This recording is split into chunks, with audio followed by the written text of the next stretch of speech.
Yo no tengo ninguna duda de que vamos a ganar los buenos. En España, la libertad en general a veces brilla por su ausencia. Tenemos al enemigo dentro de casa.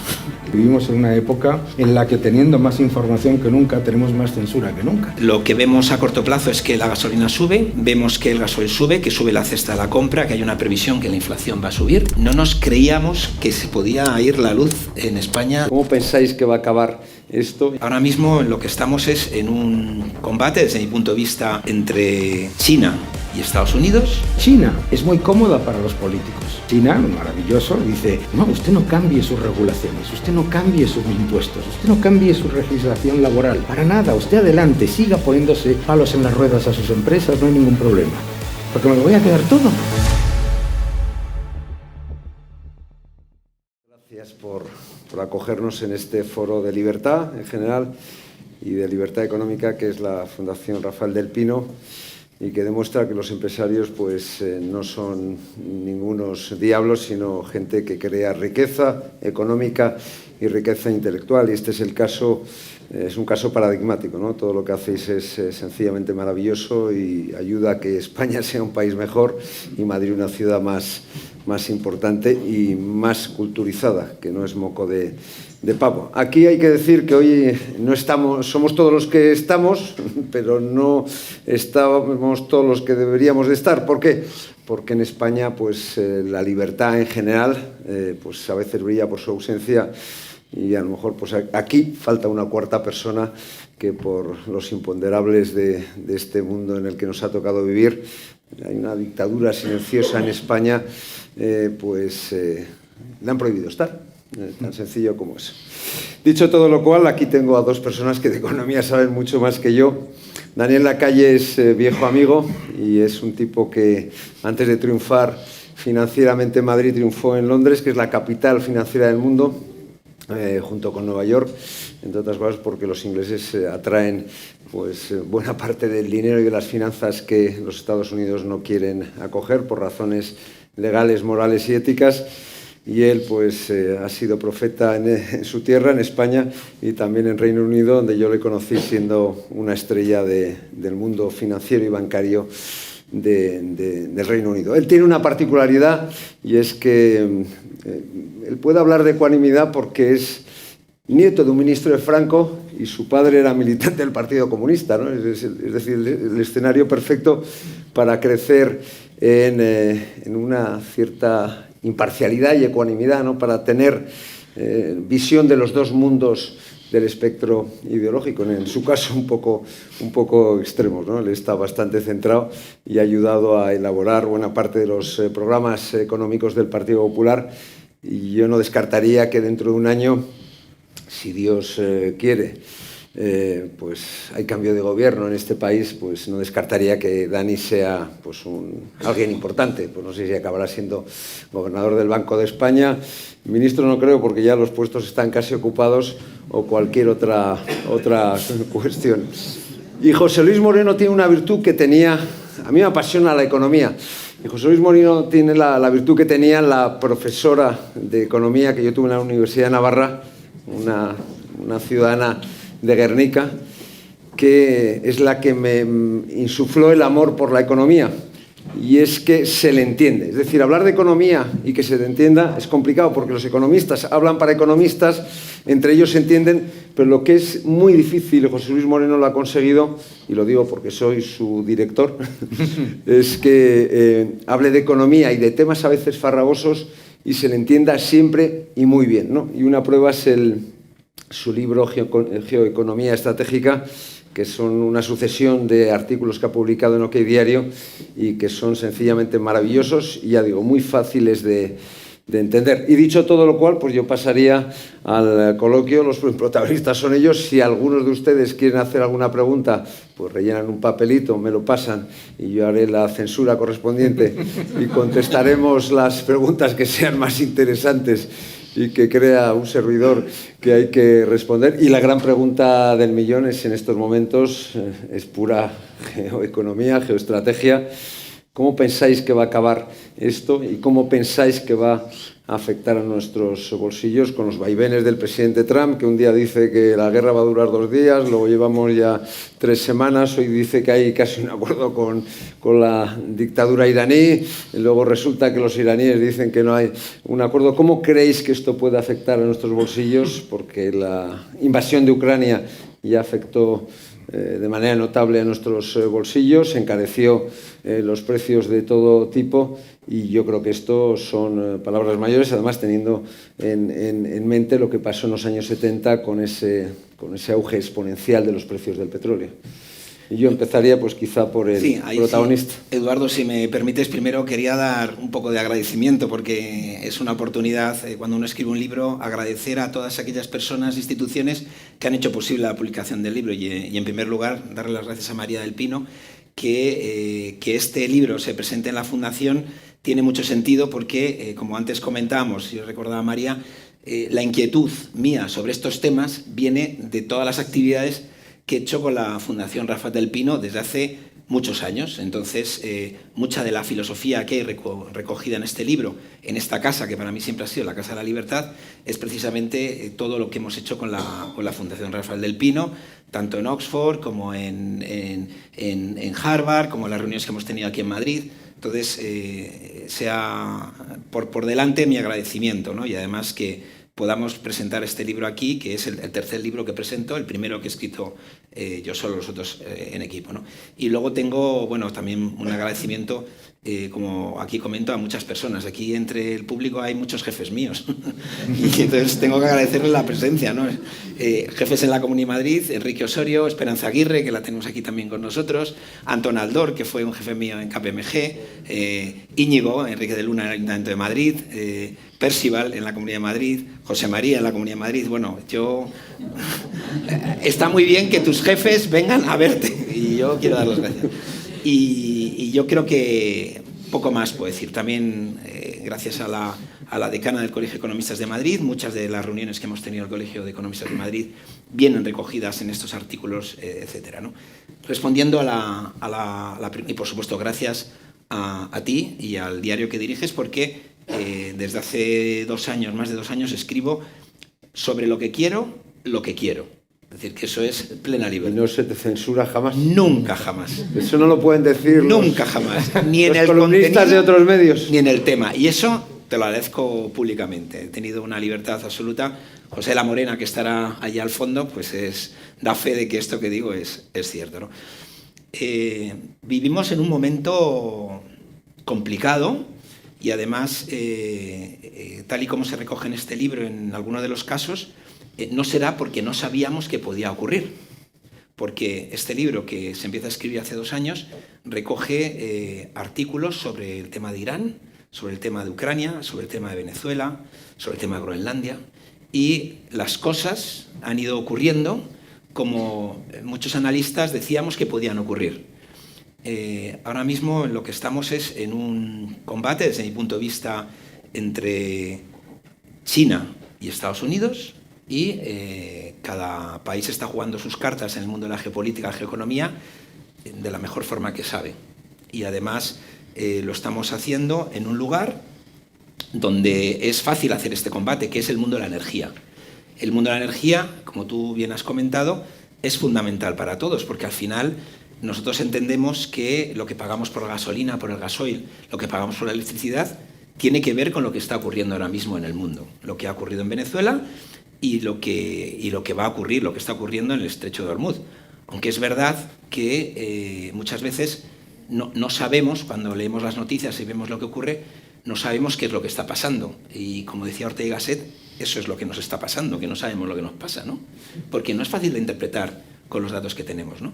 Entonces, lo que vemos a corto plazo es que la gasolina sube, vemos que el gasoil sube, que sube la cesta de la compra, que hay una previsión que la inflación va a subir, y eso nos va a afectar al bolsillo. Y por el camino estamos viendo pues, que se ha cerrado un estrecho, como es el Estrecho de Hormuz. El otro día, cuando preparábamos esto en casa, yo ponía las declaraciones que había hecho el secretario de Estado de Comercio, ¿no? Que decía que el Estrecho de Hormuz no estaba cerrado, que realmente es que nadie se atreve a pasar por el Estrecho de Hormuz. Y realmente no se ha cerrado, es decir, no se ha cerrado realmente por el ejército de Irán, se ha cerrado porque las aseguradoras han dicho que no se cubrían. Si algún barco tenía un problema, los seguros dejaban de funcionar. O sea que también todos estos datos son los que tenemos que tener encima de la mesa cuando hablamos de energía y cuando hablamos de lo que está ocurriendo en el estrecho de Hormuz. Y esto nos va a dar para mucho tiempo. Y ahora te toca a ti. Muchas gracias. Mi maestro. Muchísimas. Yo también quiero dar agradecimientos aquí porque, vamos, qué gusto es estar en la Casa de la Libertad siempre, ¿verdad? Y qué gusto es estar con dos héroes de la libertad, Eduardo y José Luis, porque hacéis mucho y esto siempre nos... La desigualdad mimética nos ayuda a ser mejores y ver cómo la gente que está siempre peleando por la libertad, esta esperanza, estáis todos los que estáis aquí, para mí es muy importante y yo creo que aparte de los agradecimientos es importante recordar que vivimos en una época en la que teniendo más información que nunca tenemos más censura que nunca. Sí, señor. Y lo que estamos viviendo es una cosa muy curiosa, que es que teniendo muchísimo más impacto todas las cosas que llegan, hay una narrativa claramente que está sesgada hacia la propaganda que llega de un lado, el lado de Irán, claramente. O de Rusia. Bueno, es lo mismo. Es que, como bien dice Eduardo, y como has dicho tú perfectamente, lo que estamos viviendo ahora mismo es la evidencia de algo que nos hemos dado cuenta por fin, pero que lo hemos hablado durante mucho tiempo, que es el hecho de que esa idea de que el mundo iba a ir de la mano cantando canciones de mocedades todos juntos, eso no existía, no ha existido nunca. Y tenemos la evidencia de que hay dos hegemonías, la de China y la de Estados Unidos, y que China y Rusia son socios estratégicos sin límites, que Irán es socio estratégico de China y de Rusia, que Venezuela es socio estratégico de los tres y que Estados Unidos tenía un problema de seguridad nacional clarísimo, porque el otro día puse yo en mis redes las declaraciones del Ayatollah Jamenei diciendo en el Parlamento de Irán: muerte a América no es un eslogan, es una política. Bien, eso lo sabemos. Sabemos también que Irán había incumplido 2 resoluciones de la Agencia Internacional de la Energía Atómica en las que la Agencia Internacional de la Energía Atómica certificaba que habían enriquecido más de 400 kilos de uranio, muy por encima de los niveles necesarios para el uso de consumo energético, que es un 4%, y enriquecer al 60% es militar. Entonces, todo eso lo sabemos.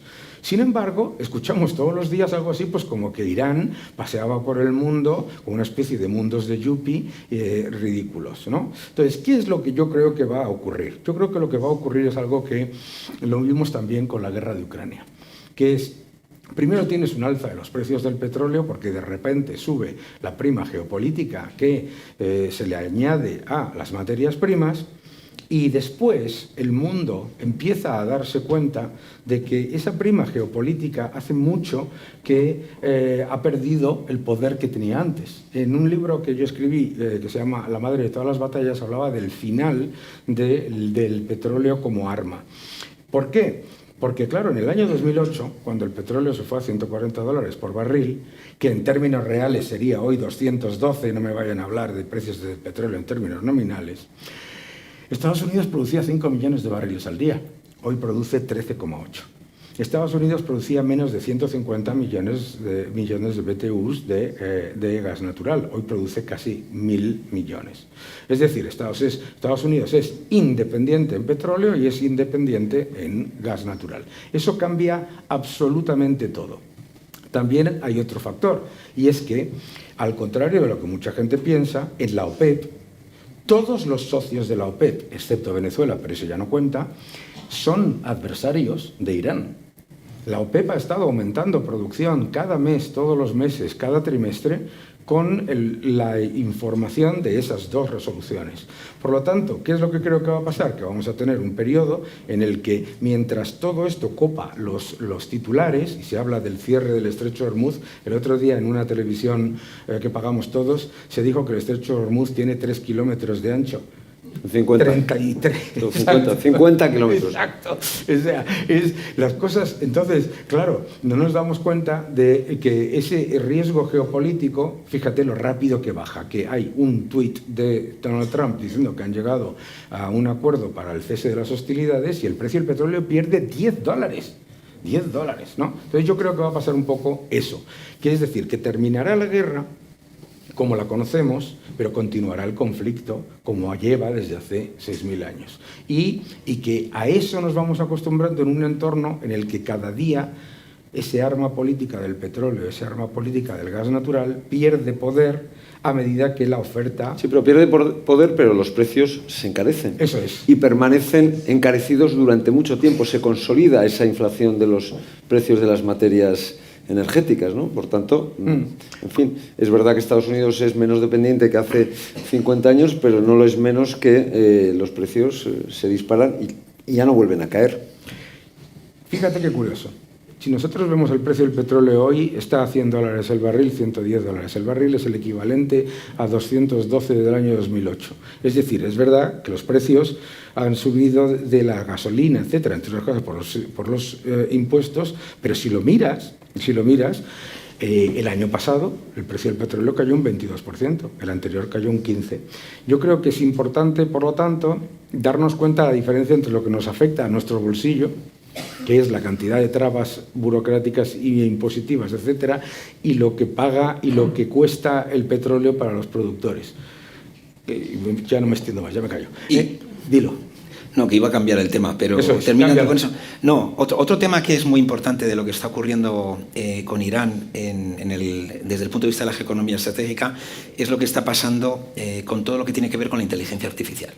Y me diréis, ¿y qué tiene que ver la inteligencia artificial con Irán? Pues lo que está haciendo Irán es amenazar a los países del Golfo, bombardeando las instalaciones que tienen de Microsoft y de Amazon Web Services, que dan servicio en la nube, para de alguna forma decir al mundo lo vulnerables que son los sistemas de este tipo de inteligencia artificial, desde luego en el Golfo. La zona del Golfo tiene, me parece que son 17 cables subterráneos.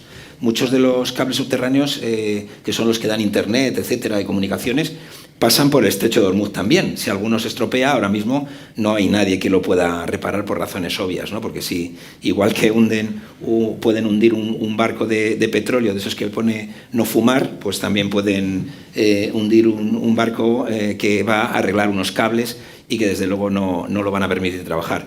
Pero es que yo esta mañana en una entrevista comentaba que podemos estar viendo unos estados, que son los estados del Golfo, como estados fallidos, porque no se han gastado dinero en defensa, no se han gastado dinero en defender los recursos que tienen. Viven en un mundo ideal, muy conectado, mundo financiero, hay un montón de compañeros nuestros que se han ido a trabajar al Golfo y ahora están pensando, ¿qué hago yo aquí, no? Sí, pero Qatar tiene una base importantísima de Estados Unidos en Doha. Pero le han bombardeado el gas. Sí, el GLP, Dubái, el 9%. Dubái ya empieza a tener un ejército más o menos apreciable, con aviones de combate muy bestias. En fin, que estos tíos ya saben lo que hacen. Luego, más allá de todo eso, tú has puesto, José Luis, encima de la mesa la lucha de poder entre China y Estados Unidos. Yo diría entre China, Rusia y Estados Unidos, porque China y Rusia son un team, un equipo, ¿no? ¿Cómo creéis que va a terminar esta lucha? Porque es una lucha, en definitiva, entre la democracia, o sea, Trump en España nos lo presentan como un dictador, pero es un demócrata y una persona elegida en las urnas, y Putin es un dictador, y Xi Jinping, ahí simplemente no hay elecciones. El señor Putin la roba y el señor Xi Jinping pues no se pasa por las urnas. ¿Quién va a ganar? Porque eso es importante. O sea, más allá del tema económico está el tema de la libertad, de la batalla cultural que se va a dar. Y voy a ser muy breve, yo no tengo ninguna duda de que vamos a ganar los buenos. Porque tiene mucha más fuerza la libertad que el resto de cosas que hay encima de la mesa, ¿no? Cuando tú ves lo que está ocurriendo en Ucrania, para muchos no es fácil entender cómo una potencia como Rusia no puede derrotar a un país tan insignificante como Ucrania. Bueno, porque los ucranianos están luchando por su libertad, están luchando por su honor, por su país, y los rusos no. Los rusos están intentando hacerse con el control de un país distinto al suyo, y además de una forma muy cruel. Es decir, la guerra de drones, una de las cosas que nos han enseñado, hoy mismo estoy haciendo el curso del CSDEN y hoy mismo hablábamos de drones en el curso, ha cambiado las reglas del juego. Los drones han sido y están siendo muy crueles con la población civil de Ucrania, ¿no? Al final, ¿tú para qué quieres ganar una guerra? ¿Para someter al pueblo? Esto es como cuando Churchill durante la Segunda Guerra Mundial le planteaban que por qué no cerraban los cines, los teatros, la actividad cultural, y entonces Churchill contestó, ¿y entonces para qué estamos luchando? Estamos luchando por la libertad, estamos luchando por esto. Entonces, yo no tengo ninguna duda de que vamos a ganar los buenos, vamos a ganar los que defendemos la libertad en Ucrania y, por supuesto, en Irán. Lo que pasa es que muchas veces los buenos no parecemos buenos, y es que la propaganda tiene mucha importancia, ¿no? Y es una de las amenazas híbridas más potentes que a veces no somos capaces de reconocer, que es que tenemos al enemigo dentro de casa. Bueno, tenemos a sueldo. Y no voy a dar ningún nombre, que está de muy rabiosa actualidad, ¿no? Muy rabiosa actualidad. Y no voy a hablar de este gobierno que está a sueldo del gobierno chino, ¿no? Tú mismo. Eso es un hecho, no es algo que... No es conspiranoia, son hechos fácticos. Pero vamos a ganar los buenos sin lugar a dudas. Siempre hemos ganado los buenos. Dani. Nunca apuestes contra América. Mira, todo el mundo... ¿Sabes lo que pasa? Que en Estados Unidos todo el mundo critica porque es un país libre. La razón por la que no nos enteramos de lo que pasa en Irán es porque no te puedes enterar de lo que pasa en Irán porque está prohibido cualquier tipo de información. La razón por la que no te enteras de lo que pasa en Gaza, lo que pasa en China o de lo que pasa en Rusia es efectivamente porque no hay información. Entonces, claro, la propaganda versus la crítica libre de ciudadanos libres que legítimamente pueden criticar a su presidente, me recuerda aquel famoso chiste de Ronald Reagan, ¿no? Que decía que este ciudadano chino, este ciudadano ruso se encuentra con un americano y le dice el ciudadano americano: yo puedo ir a la Casa Blanca y decirle a mi presidente, no estoy de acuerdo con usted. Y ella dice: hombre, yo también. Yo puedo ir a la Casa Blanca y decirle a su presidente, no estoy de acuerdo con usted. Claro, estamos en esa situación y yo la recuerdo, Eduardo, y vosotros, muchos de los que estáis aquí lo recordaréis también. ¿Os acordáis de los 80? Y la idiocia que vivíamos con la propaganda de que Gorbachev era como una especie de cuarto miembro de los Bee Gees y que Ronald Reagan nos iba a llevar a la Cuarta Guerra Mundial y que iba a ser el desastre y que nos iba a matar a todos y que era tonto y que era malo. Lo mismo. Y tonto no parecía. No lo era. Y tampoco lo es. Tonto era Carter. Eso es. Y eso es. Lo que estamos sufriendo ahora es que el presidente Trump tiene que lidiar con la idiocia de John Kerry y del pobre presidente Biden, ese no estaba a cargo, pero de John Kerry, que decidió que la política a llevar a cabo era mirar hacia otro lado mientras los iraníes llevaban a cabo su política de muerte a América y aniquilación de Israel. Entonces, ahora mismo... Hoy publicaba una firma de análisis que tenía toda razón. Vamos a vivir volatilidad a corto plazo por seguridad a largo plazo. ¿Que suena difícil de creer? Claro que suena difícil de creer, pero es que hay que mirar más allá de la propaganda, como gracias a Dios hacéis vosotros y la gente que estáis aquí en la Casa de la Libertad. ¿Y cómo creéis, a efectos prácticos, que esto va a tener, qué consecuencias va a tener a efectos prácticos desde el punto de vista, por ejemplo, de la inflación? Nosotros, la España de Sánchez es la España de la Champions, según Sánchez, si le escuchas esto parece Hollywood, pero lo cierto y verdad es que somos campeones en inflación de los grandes países de la zona euro, los campeones, de largo. Tenemos 3 veces más inflación que Francia, tenemos medio punto y pico más que Alemania y el doble exactamente que Italia. ¿Esto cómo va a redundar la crisis de Oriente Medio en la inflación, que al final es la mayor y más eficaz fábrica de pobres que pueda haber? Todos los conflictos bélicos que han tenido foco en los temas de energía han supuesto luego inflación. Entonces, como decimos los economistas, si siempre pasa, pues seguramente volverá a pasar.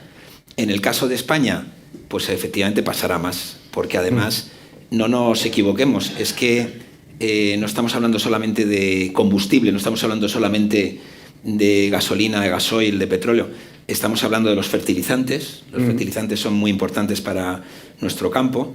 Estamos hablando del plástico, de los envases, estamos hablando del transporte, estamos hablando de muchas de las cosas que afectan a nuestra cesta de la compra, ¿no? Que yo me acuerdo cuando se decía, no, es que la inflación a mí no me preocupa, lo que me preocupa es la cesta de la compra, pues lo que va a subir es la cesta de la compra. Y lo que va a subir es lo que compramos en el supermercado, las vacaciones, cuando vamos de viaje, cuando pedimos algo en un restaurante, es decir, eso es lo que va a subir. Y es verdad que nosotros estamos por encima de la media europea en lo que respecta a la inflación. Y eso es un problema, claro que es.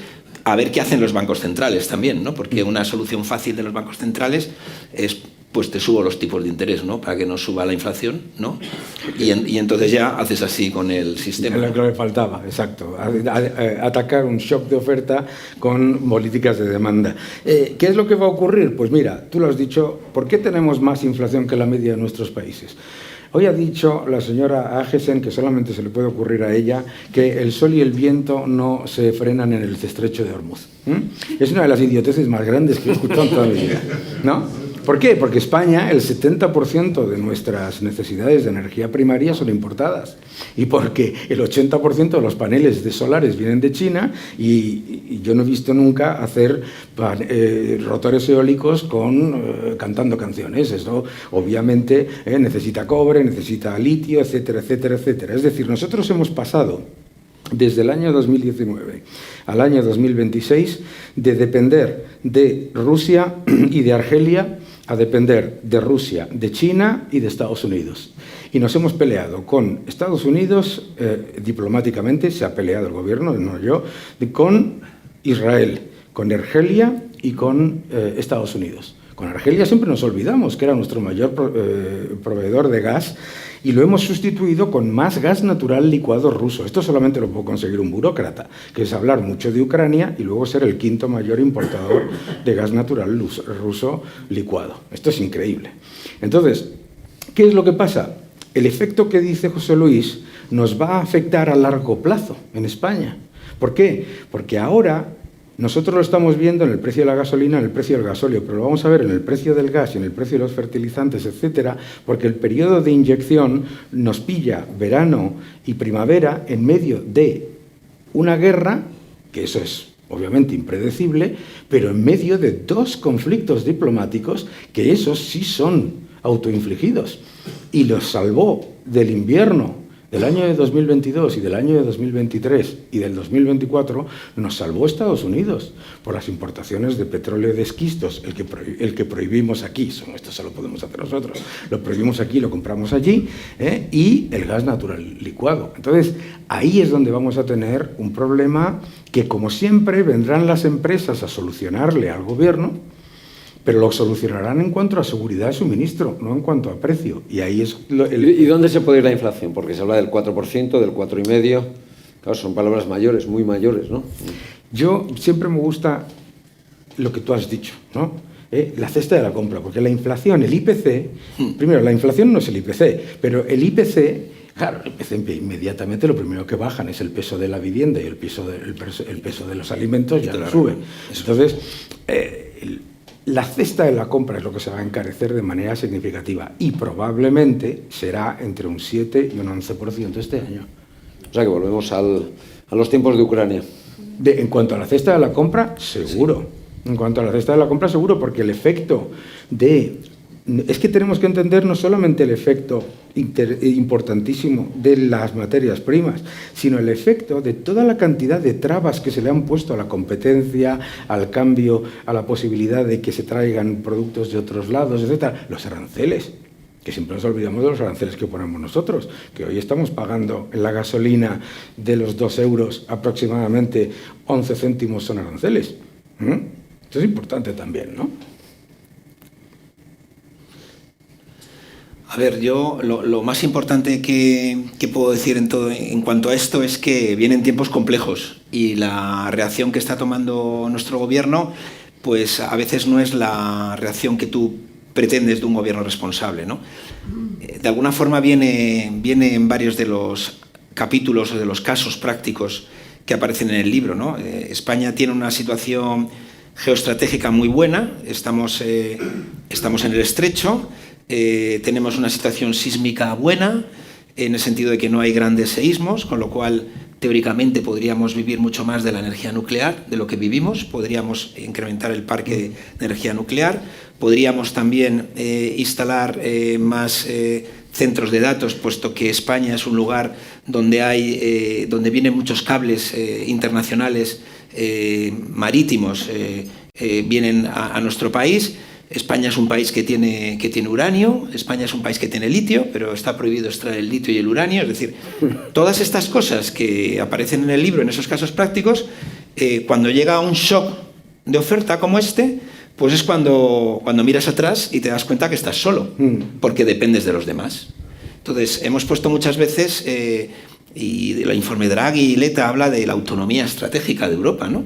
Pero es que nosotros nos hemos ido cargando la autonomía estratégica de España, tanto en materias primas, como en minerales raros, como en la energía nuclear. Lo que está pasando en España con la energía nuclear es de juzgado de guardia, es que estamos en, ¿no? Como era no a la energía nuclear, ¿no? Que estamos en una isla, ¿no? Francia está aumentando la energía nuclear, Reino Unido está aumentando la energía nuclear, Alemania está a punto de darle la vuelta al programa de la imprudente, por ser suaves, de Angela Merkel, que estaba a sueldo de Moscú todo su entorno, en fin. Y nosotros la necesitamos. ¿Y qué hará el Partido Popular cuando gobierne? Que afortunadamente yo creo que queda poco para que gobierne. Es decir, estos señores se van a atrever a implementar la energía nuclear, que es la más barata y la más segura y la más eficiente, o van a ser acomplejaditos como son.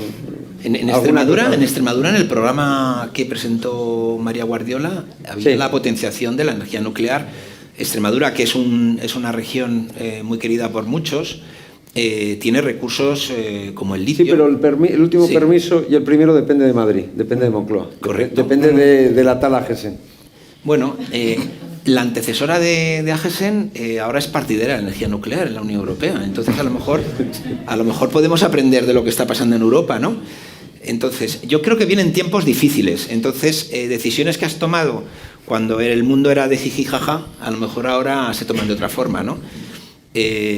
Nosotros seguimos comprando, también aparece en el libro, seguimos comprando el uranio en Rusia. También compramos el titanio en Rusia. Es decir, es que esto es muy complicado todo, ¿no? De explicar, ¿no? Pero también hemos comprado helicópteros en Rusia que no hemos podido utilizar para apagar incendios. Hemos comprado coches en el ejército español comprados en China que los han prohibido en Israel y en el Reino Unido porque graban las conversaciones y geolocalizan los coches. Es decir, es que son decisiones que se han ido tomando que, claro, cuando las cuentas todas seguidas son sorprendentes, pero que es la realidad, ¿no? Entonces, claro, en el tema de energía nuclear, ojalá fuera el único de los errores que se han cometido muchos. Yo creo claramente que las minicentrales nucleares estas que se están desarrollando para los data centers en Estados Unidos y en el Reino Unido son una solución óptima para nuestras necesidades. Y a partir de ahí alargar la vida útil de algunas de las centrales nucleares que no están cerradas ni están a punto de cerrarse es una decisión inteligente. Pero vosotros que estáis cercanos al PP y que algún papelito habréis enviado a Feijóo últimamente, digo, habláis de estas cosas, le decís que... Yo estoy a favor, lo pone aquí y en le decís papel, que hay que implementarla en hay que hacer tres. O sea, que hay que ir en dirección contraria a la que va Sánchez. Hay que hacer tres cosas. El otro día leí un tuit maravilloso, X, que decía: en el mundo solo quedan dos personas en contra de la energía nuclear: Pedro Sánchez y Lisa Simpson. Es buenísimo. Pero es súper importante hacer tres cosas. La energía nuclear no solamente se necesita defender y apoyar, sino que se tiene que desatascar, porque claro, el problema, la energía nuclear hoy en España es inviable por los impuestos. Por el impuesto nuclear, que la fiscalidad de la nuclear en España es el doble de la fiscalidad que hay en Francia. Aquí siempre que hablamos de los impuestos de la energía nos olvidamos de la cantidad de impuestos que hay encadenados, ¿no? Primero hay que eliminar el impuesto nuclear o, desde luego, cambiarlo radicalmente. Y eso ya haría las centrales nucleares viables. Segundo, hay que extender la vida de las centrales nucleares que están ya en marcha y que técnicamente, además, está dado el ok que debería extenderse la vida. Y tercero, tenemos que invertir en mininuclear. O sea, no es solamente defender lo que ya es casi el 20% de la generación en España en media, sino que es que tenemos que aumentar porque con los data centers, como tú muestras y todo esto, lo que nos vamos a dar cuenta es que ya era una imbecilidad lo de ideologizar la energía, porque la nuclear es de izquierdas en Francia y es de derechas en España. Es una tontería que solamente se le ocurre a políticos. Pero es que nos tenemos que dar cuenta, como se han dado cuenta China hace mucho tiempo y Estados Unidos hace más tiempo todavía, que vamos a necesitar todas las tecnologías, que no puedes ir por ahí con el lujo de decir esta no vale, que vamos a necesitar gas natural, que vamos a necesitar petróleo, que vamos a necesitar, por supuesto, que vamos a necesitar nuclear, vamos a necesitar renovables, solar y eólica, y vamos a necesitar hidráulica. Y ese es otro tema que tiene el Partido Popular que trabajar, que es el de la hidráulica. Porque ahora mismo se están tomando decisiones que llevan a que un montón de las centrales hidráulicas vayan a ser también inviables dentro de 4 años. Entonces, esas 4 cosillas, a ver, yo creo que sí nos van a hacer caso, porque a José Luis le hacen caso, seguro. Y luego hemos tenido un apagón que, aunque todo el mundo... Sí, pero el PP luego tiene miedo, pues dirán, oye, la nuclear, una manifestación... No, lío. Yo creo que ya no. El tema nuclear es nuclear ya y ese no va a haber problema. Y luego el apagón también nos cambió el chip a todos, ¿no? No nos creíamos que se podía ir la luz en España. Se sigue yendo, parcialmente. Claro. Sí, pero se sigue yendo porque sí. En donde yo vivo en Madrid se ha ido la luz 5 o 6 veces en el último mes y medio, cosa que no pasaba hace 40 y tantos años. Lo recordamos cuando éramos niños, que se iba luz y se le corta a la industria. Se ha convertido en norma cortarle la electricidad a la industria. Se ha ya convertido en norma que el 80% de los proyectos industriales de España no tienen acceso a red eléctrica. O sea, todo esto va a tener que hacerse un cambio radical. Y luego una amiga mía que se dedica al tema de construir casas decía que ahora mismo estamos en una especie de juegos del hambre por la energía. O hay para los centros de datos o hay para las viviendas. Esto no tiene sentido. No tiene sentido. Tiene que haber para las viviendas y tiene que haber para los centros de datos. Luego la inflación es una fábrica de pobres y una fábrica monumental, infalible de parados. ¿Cómo puede afectar al mercado de empleo del que tanto presume Pedro Sánchez, aunque somos los campeones o los subcampeones de Europa también en paro? Que eso nunca se dice con todas las letras. Parece que vivimos en los mundos de Yuppie, que esto es jauja, Hollywood, que diría la señora vicepresidenta del Gobierno, pero lo que es evidente es que las cifras de paro en España son brutales. Solo las consiguió poner en su justo término José María Aznar, de eso se aprovechó Zapatero y luego Zapatero ya las disparó a los mismos niveles de paro que tenía Estados Unidos cuando el crash del 29. ¿Dónde nos podemos ir en paro? Esa que es fácil para ti. ¿Dónde nos vamos a ir en paro? Mira, teniendo en cuenta que ahora mismo con lo que llaman... Bueno, y luego vamos a perder los fondos Next Gen, que eso nos metía 1,5 puntos de PIB, es decir, que eso es otro lío del que no se ha hablado suficientemente, de lo que puede venir cuando cesen los Next Gen. Lo de la corrupción de los fondos Next Gen será la cueva de Alibaba, que espero que la podamos contar más pronto que tarde. Eso va a ser, todo lo que ha salido hasta ahora de la corrupción socialista es un juego de niños de teta, al lado de lo que puede salir. Pero yendo a las consecuencias prácticas de la inflación y del final de los fondos Next Gen. España, con el mayor estímulo fiscal y monetario de la historia, porque siempre se olvida esto cuando se habla de este gobierno, con el mayor estímulo fiscal y monetario de la historia, tiene la tasa de paro oficial más alta de la Unión Europea y por encima de la de Grecia, en la que no existe el maquillaje de los fijos discontinuos inactivos, pero es que en España hay 980.000 fijos discontinuos inactivos, que son parados escondidos. Y eso significa que la tasa de paro real en España es cercana al 14%, Y por lo tanto... ¿Pero Pedro Sánchez haciendo trampas? No, hombre, no. No. Sí. Mira, el tema de los fijos discontinuos inactivos es una cosa que es impresionante, porque cuando gobernaba Rajoy y había 75.000 fijos discontinuos, los sindicatos lo llamaban paro escondido y precariedad institucionalizada, y cito, y ahora silencio cuando hay 980.000. Entonces, ¿qué es lo que le va a pasar al Partido Popular? En la época de Aznar, los fijos discontinuos, Sí. entonces era director del Mundo en Baleares, yo creo que iban al paro en los meses en los que no trabajaban. Los ¿no? fijos Claro. discontinuos se consideraba, obviamente, que... Persona claro, y desempleada. Pero tú piensas lo siguiente, el cambio estadístico que llevó a cabo en la reforma laboral Yolanda Díaz ha llevado a una situación tan alucinante en la que en España hay 10 regiones en la que hay más gente cobrando del paro que parados oficiales.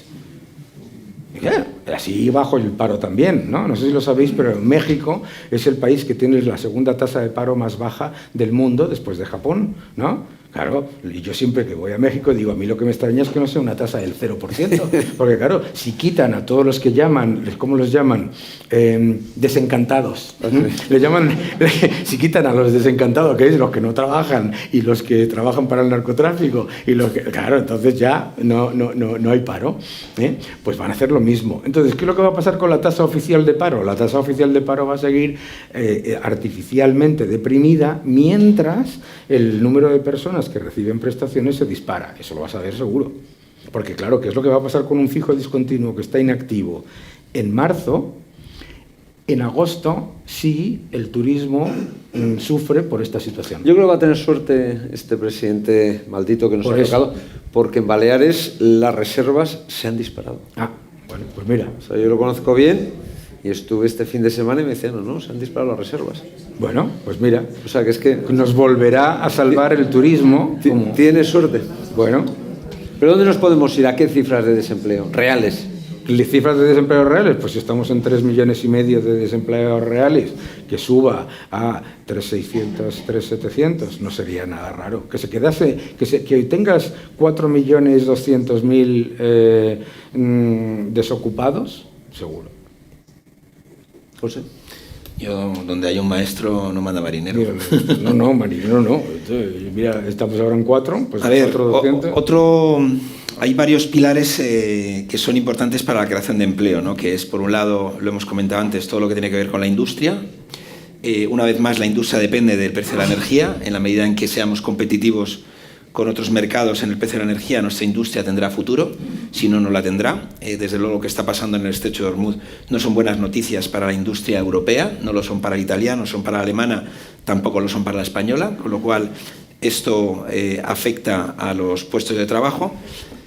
Es verdad que el turismo, una vez más, por todo, la historia también nos dice que cuando hay un conflicto en la zona, que ahora mismo lo hay, muchas personas cambian el lugar de destino, con lo cual yo creo que esa parte va a ir bien. Y luego la apuesta que nosotros hagamos por la tecnología. Ahí yo creo que en la medida en que nosotros sigamos apostando, o este gobierno o el que venga apueste por los centros de datos, eso será importante. Todo el tema de la vivienda, pues nos guste o no nos guste, a mí me gusta. Cuanta más vivienda se construye, más puestos de trabajo se crean y más riqueza se crea. Es decir, yo tengo a veces discusiones si esto es un problema de oferta o es un problema de demanda. Claramente es un problema de oferta, no hay oferta suficiente para la vivienda que se podría construir, y ahí tiene que ver mucho, bueno, pues la administración, la burocracia, ¿no? Es decir, suelo para construir físicamente existe, no es un suelo especial. Aquí tenemos algún especialista en suelo, como Juanjo, y él podrá decir que suelo hay, lo que pasa es que no está transformado para construir encima, ¿no? Y luego tenemos pues esas restricciones, la energía, una vez más. No me resisto a poner encima de la mesa algunas cosas que no aparecen en el libro, pero podían aparecer, como son las confederaciones hidrográficas, que son responsables de los retrasos que hay en nuestro país en la construcción de vivienda en muchos sitios y de infraestructuras, que es uno de los lugares más opacos que existe en la administración española, sin control, sin posibilidad muchas veces de hablar con ellos directamente. Y al final, si tú eres consciente de que eso crea empleo, que eso crea riqueza y que eso crea futuro, bueno, pues haces como se está haciendo en la Comunidad de Madrid, que tenemos aquí al viceconsejero de la materia, José María, que es el plan Vive, etcétera, que es ir construyendo vivienda para esa demanda que tenemos la suerte de tener en Madrid. No es suerte, eso que está con nosotros Esperanza Aguirre es responsable de que Madrid sea un foco de atracción, de empleo, de inversión desde hace muchísimos años, ¿no? Y eso, yo te doy las gracias siempre que puedo, pero ahora también aprovecho para dártelas. Todos muy agradecidos. No, yo quería hablar de Madrid.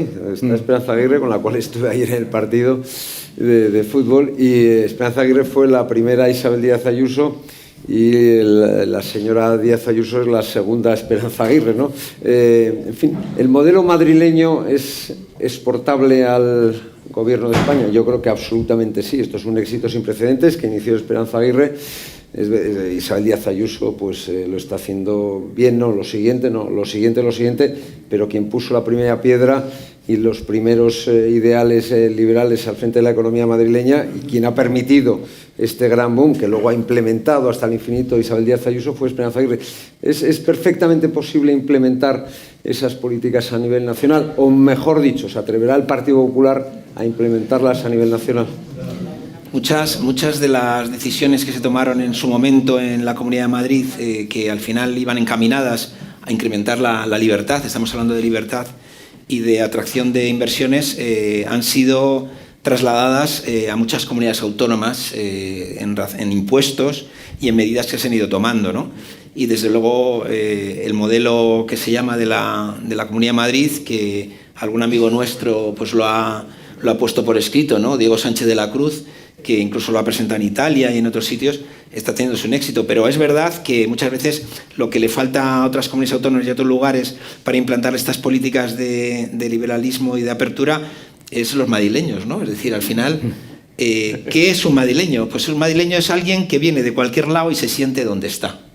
Y eso, muchas veces, cuando sales de Madrid no te lo encuentras, porque ahí tienes los verdaderos... en la Comunidad Valenciana no hay muchos madrileños y se hizo. En Andalucía, de alguna manera, cuanta no más hay libertad, madrileños, mejor. y se está haciendo. Es decir, yo creo que Esperanza Aguirre ha sido un faro para todos los que vinieron sin duda después, ¿no? Sin duda. ¿Y tú qué crees? Totalmente. Vamos, a ti te toca ser el modelo, mira, el modelo de Hacienda o de Economía o gobernador del Banco de España. El modelo de Madrid. ¿O te hacen presidente de una... Sí, bueno, ya sí, vamos aquí. Vamos. ¿De Telefónica? Sí. No me pongas en problemas. Pero de Indra.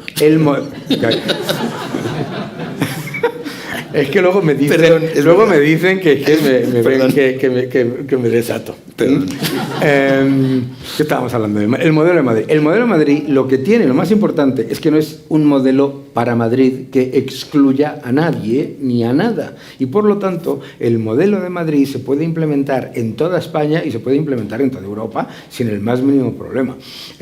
Lo que hace falta es el convencimiento por parte de los políticos regionales y autonómicos de recordarle a la gente que la libertad es lo mejor, que no les vas a proteger haciendo que su vivienda sea más inasequible, no les vas a proteger haciendo que sea más difícil montar una empresa, que la manera de proteger, la manera de crear riqueza y de reducir la pobreza es la libertad, es defender la libertad sin tapujos, defender la libertad de empresa, la libertad de comercio, la libertad de expresión, tan importante, y la apertura en general. Y entonces, una vez que te das cuenta de eso, en España, lo hemos visto, lo acabas de contar tú, cómo en algunas regiones, simplemente con empezar a levantar la bota del cuello de los ciudadanos y de las empresas,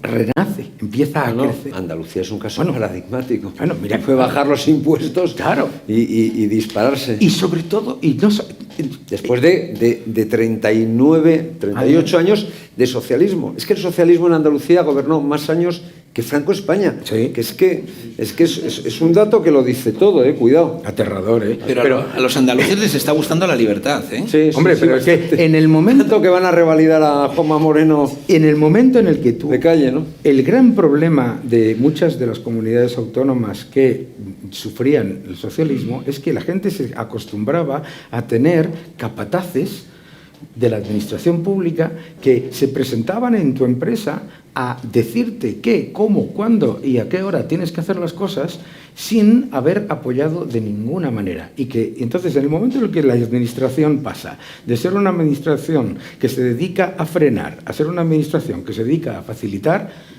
¿qué os voy a contar aquí a todos los que estáis, ¿no? ¿Qué os voy a contar? Pues empieza a aumentar la riqueza y a reducirse la pobreza. Pero claro, el socialismo no busca el progreso, busca el control y por lo tanto necesita crear pobres. Así que... Y luego una cosa buena que tiene Madrid es que no se queda toda la riqueza dentro, sino que la esparce en todo el territorio que rodea a Madrid. Y ese bienestar que produce Madrid está alcanzando a muchas de las provincias limítrofes con Madrid, que además tienen muy buenas comunicaciones con Madrid. Entonces, yo creo que a diferencia de lo que ocurre en otros países, por ejemplo, yo lo veo en el Reino Unido con Londres, que Londres sí que es como un foco de atracción, que todo lo que hay alrededor de Londres prácticamente no existe. Aquí sí que el modelo de Madrid permite que en torno a Madrid esa riqueza se vaya generando, lo que es además muy inclusivo, porque al final, y es muy contagioso, porque muchas veces lo que la gente te dice es: yo quiero que se haga aquí como se ha hecho en Madrid. Y es que esa es la fórmula, es como se hace el liberalismo la madrileña, que se llama el madrileño. Te lo dicen en Baleares, en Andalucía, todos quieren un Ayuso, antes una Esperanza Aguirre, todos dicen... Luego hay excepciones, hay lugares de España donde no, bueno, pues ya está, no pasa nada, ¿sabes? Todo es posible también. Y hablando de economía y geoestrategia, Sánchez lo que ha hecho es lo contrario de lo que hace la gente práctica, ¿no? Es decir, tú te unes al que es más poderoso a ti para chupar un poquito del más poderoso, para aprender de él y para enriquecerte gracias a él. Nosotros nos hemos enfrentado a Estados Unidos, la primera superpotencia, más superpotencia que nunca, por mucho que China esté en auge. Nos hemos enfrentado al gran país de las tecnologías, de la ciberseguridad, que es Israel, y nos hemos hecho amigos de China, que es una dictadura salvaje que ejecuta todos los años a 10.000 personas. Nos hemos asociado con Rusia, como tú muy bien has relatado, y los medios no lo contamos del todo bien. Somos íntimos amigos de la narcodictadura venezolana. ¿Eso cómo nos puede pasar factura, digo, a efectos prácticos, a efectos de la cesta de la compra, de la riqueza de este país? Hombre, el listado de naciones con las que nos hemos enemistado en estos y Argelia, años, por cierto, que lo habéis citado antes. Pero os olvidáis de Argentina también. Nos peleamos con Milei. Y parece que Argentina no va tan mal, ¿verdad? Creo que tiene materias primas. Después de estos 2 años, yo creo que va a hacer ya. Uno ve los resultados tanto los en el papel como en la realidad, y nadie puede negar que Argentina tiene un despertar distinto. Nos peleamos también con Argelia, como lo has comentado tú. Lo de Israel es muy difícil de creer, si no es porque este gobierno es antisemita, claramente. O sea, el antisemitismo de este gobierno es patético, ¿no? Porque una serie de acuerdos que teníamos en materia de seguridad estratégica y en armamento, que iban a ayudar a la industria del armamento español a desarrollar algunos productos muy importantes que necesitamos, se rompieron de la noche a la mañana, justo antes, creo que fue el día anterior, que se firmase la paz de Gaza, con lo cual uno ve que eso era algo político, no era real. Lo de Estados Unidos, pues es verdad que son dos personas que desde el punto de vista de la conducta, de lo que yo llamo la geoeconomía de la conducta,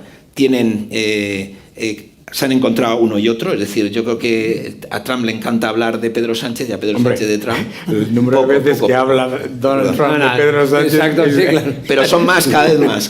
Es una frente a 1000. Pero bueno, ahí claramente hay, como diría, hay algo, ¿sabes? Hay una relación. Efectivamente, nuestra reacción con respecto al tema de los fosfatos en el Sáhara también es rara. Con Marruecos, la relación nuestra con Marruecos también es extraña, es decir, es una relación donde yo no veo, desde luego, que recibamos el respeto que nosotros damos a Marruecos. Esa es mi sensación.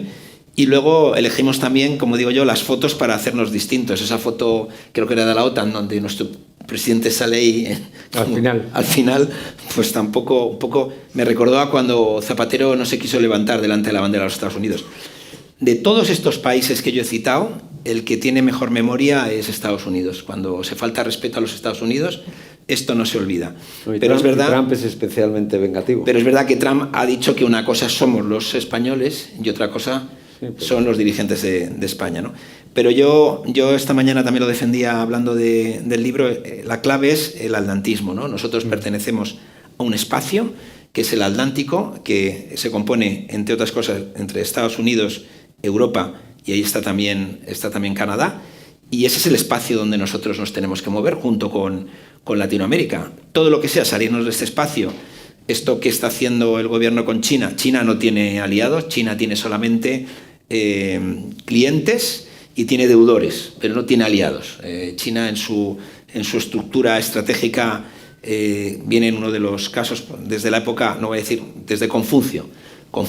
China es China y lo demás es secundario. Y además es un respeto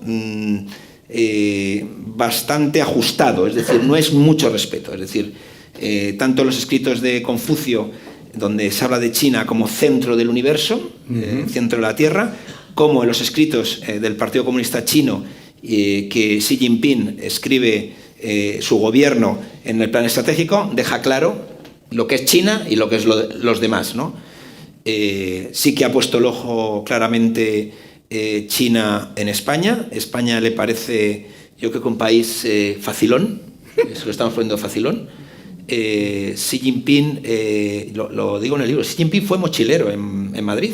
Eso lo sabía. Cuando se le entregó la llave de oro de la ciudad de Madrid cuando vino, en una de las conversaciones que tuvimos nos dijo que había sido mochilero en la ciudad de Madrid, y él sabe perfectamente lo que somos nosotros, ¿no? Es decir, no se lo han contado. Entonces, claramente el apetito de China por España es real. Es decir, si se lo ponemos fácil, lo va a hacer, que básicamente es comprando empresas. Han comprado alguna mina en Galicia. China compra muchas cosas sin darnos cuenta, y con esto, para no irme, China compró una empresa en Alemania en el año 2012 que hacía motores para drones. Esos son los motores que llevan los drones que están bombardeando Ucrania, utilizan ese motor que se hizo por una empresa alemana y se vendió a China en el año 2012. Entonces, China la hemos dejado tomar posiciones en Europa, está en muchos sitios en la relación con nosotros, y bueno, Rusia lo mismo. Es decir, nosotros, además de comprar, como he dicho, uranio, gas y no sé si petróleo, yo creo que indirectamente. No, petróleo también. Petróleo a veces se lo compramos directamente, a veces se lo compramos a través de la India y de Marruecos. Turquía. No, Turquía. A Marruecos le compramos petróleo, que todo el mundo sabe que Marruecos tiene unas instalaciones petrolíferas brutales, ¿no? Entonces, bueno, pues yo creo que desde el punto de vista geoeconómico las decisiones que hemos tomado los últimos años son negativas.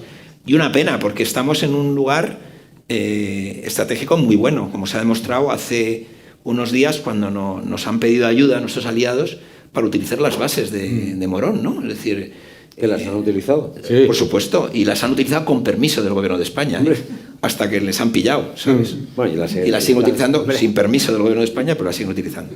Pero bueno, eso es lo que hay. Dani.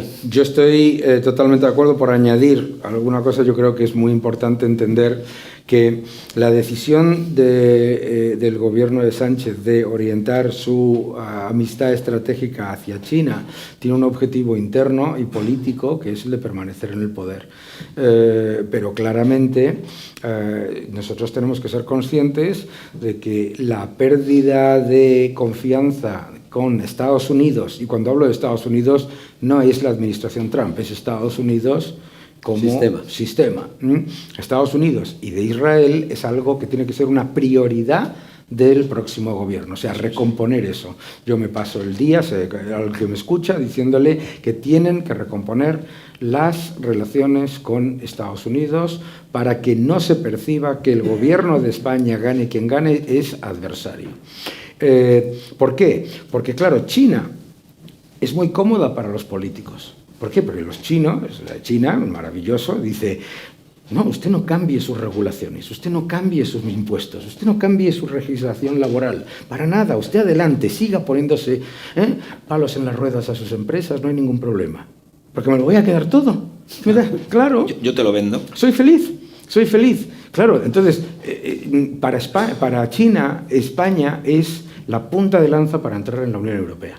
Por tecnología, por posición geoestratégica y por posición en cuanto a... Y la recuperación de las relaciones con Estados Unidos para el PP será fácil. Lo digo porque Cuca Gamarra manifestó su apoyo a Kamala Harris en plena campaña electoral y luego resultó que ganó Trump, ¿no? Una cosa fastuosa. Y luego resultó que alguno quería que le invitasen a la toma de posesión de Donald Trump, y eso me lo conozco bien por otras razones, me lo conozco muy bien. Y le dijeron, bueno, si quieres venir, no te vamos a invitar, si quieres venir, tienes que pagar $120.000, ¿no? ¿Cómo se va a hacer? Porque, claro, eso... Bueno, yo creo que varios factores. A ver, yo creo los americanos tenían memoria con Zapatero y no sé si con Cuca Gamarra tendrán memoria. No, desafortunadamente, mira, hay una cosa. El presidente Trump tiene dos cosas. Una, cero tolerancia a el floriteo y el palabrerío. Y la segunda es que se acuerda de todo. Se acuerda de todo el mundo. Se acuerda de un periodista que le dijo en el año 2000 que no sé qué, y dijo tú.